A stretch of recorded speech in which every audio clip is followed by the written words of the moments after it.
Hi, everybody. R. Scott Williams here. It was Shakespeare's birthday last weekend, also his death day, they tell us. So I was thinking about all the Shakespeare productions that I've worked on over the years.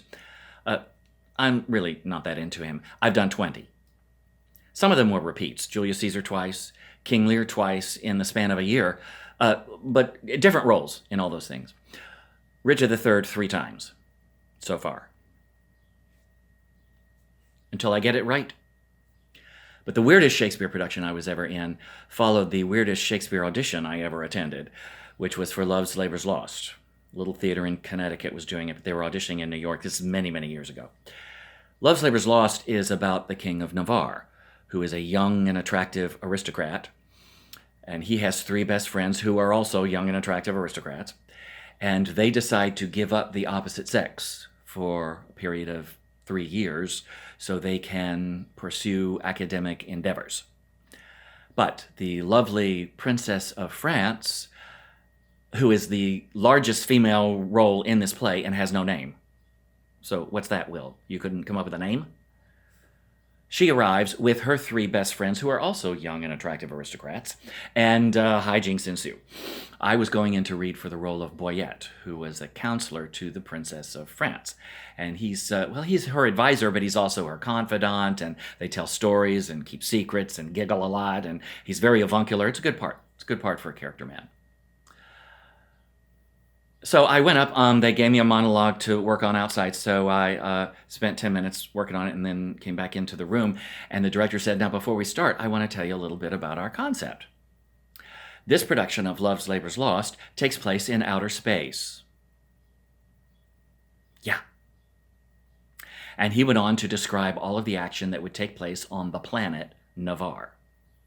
Now, the 4 leading men were all young and good-looking, so they were going to look like humans. But the idea was that everybody else who lived on the planet Navarre would look like aliens. So somebody would have green skin, and somebody would have a tail, and somebody would have antenna. And the Princess of France would arrive with her entourage, which would include my character, via spaceship from the planet France. Well, I think my eyes glazed over at that point.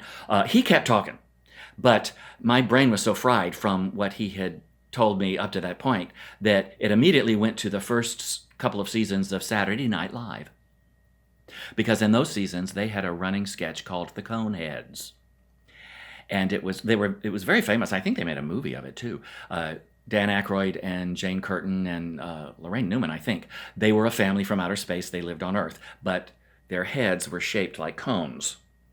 And whenever an Earthling would ask them where they were from, they would say, France. You're not from around here. Where are you from? France.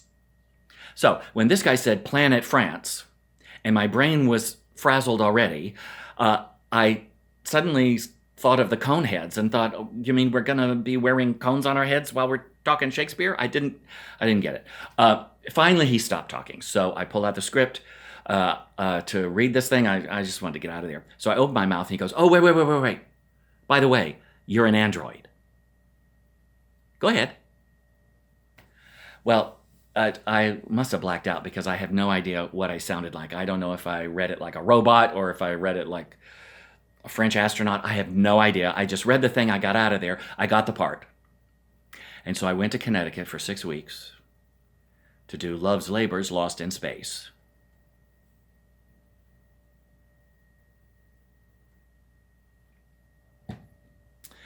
Happy birthday, Bill. Proud of employment, willingly I go.